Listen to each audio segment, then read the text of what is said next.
Trump says he fired Michael Flynn because he lied to FBI. President Trump said on Saturday that he had fired Michael T.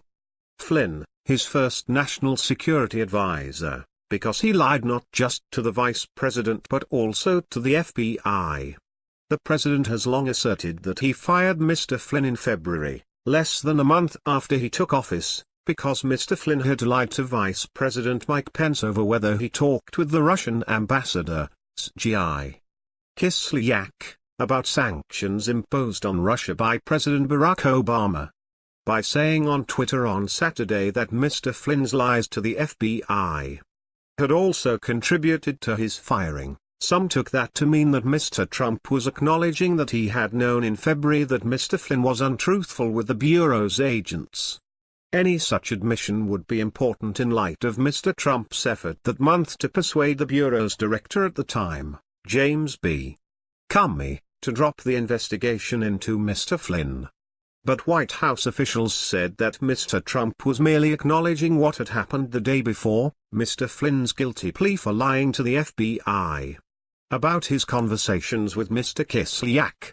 While Mr. Trump's tweet on Saturday raised questions about what he knew, he did not actually write it, according to two people briefed on the matter. It was composed by his top personal lawyer, John Dowd, who was in contact with Mr. Trump on Friday and Saturday, trying to calm him after Mr. Flynn's guilty plea. Mr. Dowd apologized to White House officials for the tweet, saying he should have been more careful with his language in trying to parrot a statement released on Friday by another Trump lawyer, D. Cobb. It is not clear that Mr. Trump was ever told that the FBI believed that Mr. Flynn had lied in his interview with agents. Shortly after, the acting Attorney General, Sally Q. Yates, told the White House counsel, Donald F. McGahn, in January that Mr. Flynn might be compromised because he had misled the vice president. Mr. McGahn briefed Mr. Trump, according to two people familiar with the matter. Mr. McGahn told Mr. Trump that it was his impression from Ms. Yates that the federal authorities were not pursuing a case against Mr. Flynn for lying to the FBI.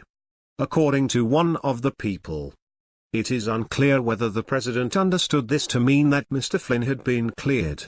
The president's lawyer believed Ms. Yates, in part, because she had not told him that Mr. Flynn should be fired or lose his security clearance, the person said. In subsequent conversations between Mr. Trump and Mr. McGahn about whether Mr. Flynn should be fired, Mr. Trump did not cite Mr. Flynn's truthfulness with the FBI.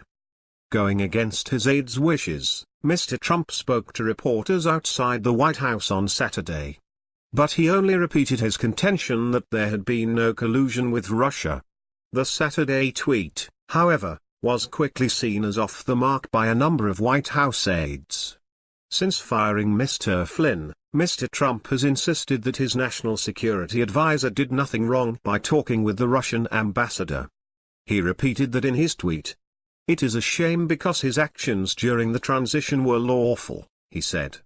There was nothing to hide. Mr. Trump spent Saturday in New York attending to fundraisers for the Republican National Committee. He did not mention Mr. Flynn or the Russia investigation in his remarks at either fundraiser, according to two people who attended them. In conversations with aides on Friday and Saturday, Mr. Trump was relatively subdued. He made no dramatic declarations about the Russia investigation, though he asked several advisers what Mr. Flynn's plea deal could mean.